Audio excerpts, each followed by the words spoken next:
Breaking news. The skies over Kyiv disprove Putin's claims that his missile is invulnerable. President Putin's claims that the sophisticated, high-speed missile would prove a major asset for Russia in its 15-month-old invasion of its smaller neighbor were severely dented this week when Ukrainian air defenses fired a volley of Russian hypersonic missiles targeting Kyiv. Defense officials in Ukraine reported that their country's missile defense system had successfully intercepted and destroyed a salvo of 18 Russian missiles, including 6 aero-ballistic hypersonic models.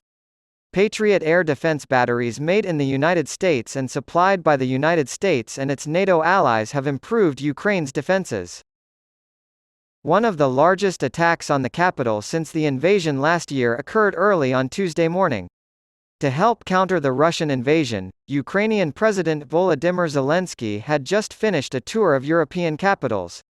It is widely expected that Ukrainian forces will launch a counteroffensive this spring against Russian-occupied territory to the south and east, far from the capital. There is zero chance of a Russian terrorist victory in Ukraine.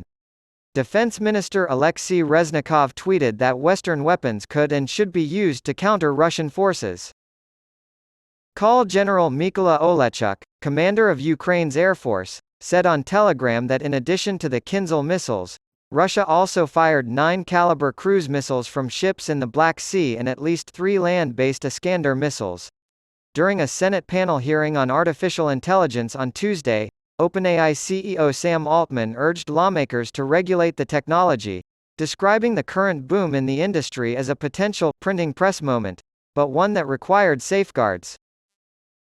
In his opening statement before a Senate Judiciary Subcommittee, Altman said, "We think that regulatory intervention by governments will be critical to mitigate the risks of increasingly powerful models."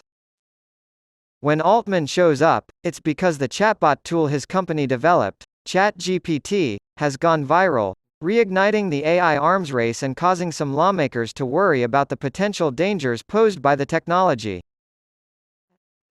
Senator Richard Blumenthal opened Tuesday's hearing by playing a recording of himself that was actually a phony to demonstrate the dangers of the technology. The recording, which included commentary written by ChatGPT and audio of Blumenthal's voice derived from recordings of his actual floor speeches, argued that AI cannot be allowed to unfold in an unregulated environment. Blumenthal said that while ChatGPT did accurately reflect the real lawmakers' views, it could have just as easily produced an endorsement of Ukraine surrendering or Vladimir Putin's leadership. He described that scenario as genuinely terrifying.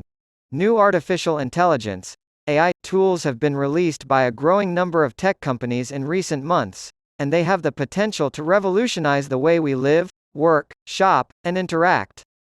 Some of the biggest names in technology have voiced concerns that these same tools could have a negative impact on the economy by eliminating millions of jobs, disseminating false information, and fostering discrimination. "This is one of my areas of greatest concern," Altman said in a Tuesday speech, "because we're going to face an election next year and these models are getting better." Altman suggested on Tuesday that the United States government could regulate the AI industry by instituting a licensing regime for companies developing the most advanced AI systems.